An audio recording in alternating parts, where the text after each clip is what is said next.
A recent analysis conducted by the National Welfare Rights Network has shown just how neglected Australia's youth have become with regard to government assistance programs. Centrelink's latest guide to government payments has illuminated the disparity in inflation of the pension in comparison to youth allowance or rent assistance. The Australian Youth Affairs Coalition is astounded by the lack of support for Australia's younger generations. For a young person who is on youth allowance, the away from home rate plus rent assistance, they're living on $35 a day. That is well below the established poverty line, and it's just totally inadequate for what young people need to survive. They're going without fresh fruit and veggies, they're going without money to pay for emergency medical and dental care.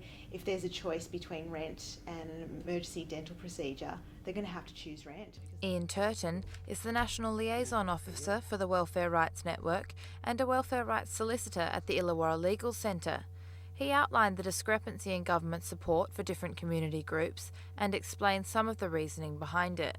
It's fiscal restraint and public priority and policies. The rate of youth allowance increase has been very small by comparison to the rate of increase of age pension. It's been less than $100 over 10 years for youth allowance, more than $400 for age pension. That doesn't correlate to cost of living. It correlates to political power. Young people don't have electoral clout. One could say the baby boomers does. You could argue it's the deserving poor and the undeserving poor. Ms Lammas attributes the inequality in payment to an outdated and ineffective indexing system.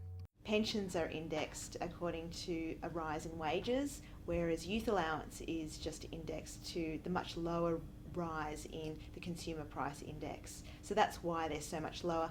There is definitely a discrimination against young people who are the beneficiaries of allowances rather than those who are on pensions.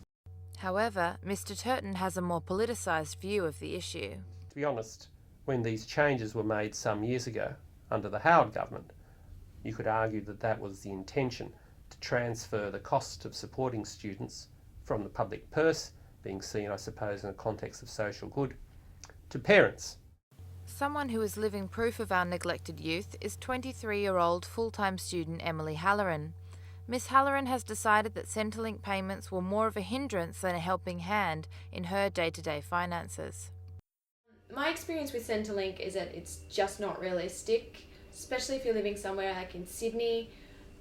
Centrelink barely comes to $200 a week and my rent's $250. I would work on top of that, but I can't earn more than $200 before Centrelink deducts it significantly. For someone who's paying $200 to $250 rent, which is pretty standard in Sydney, it's just not realistic. With bills and food, it's not enough to live off. You just have to work more hours and forego the Centrelink.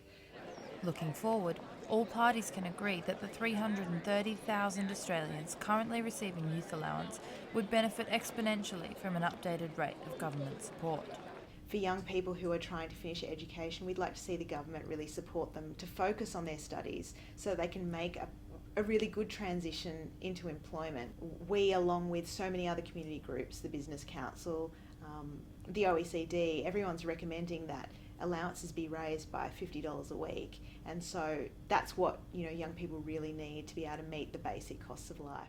It would be great if the government could support students so that they could gain those skills and contribute back into society instead of refusing to support us now so that we can't get trained, end up in lower paying jobs and can't pay taxes to support the next generation. If we're meant to be building a better and brighter and more educated Australian population for a brighter future in terms of employment prospects, then we really should look at resourcing young people and young people's education rather than simply casting them aside and paying them money they cannot possibly live on.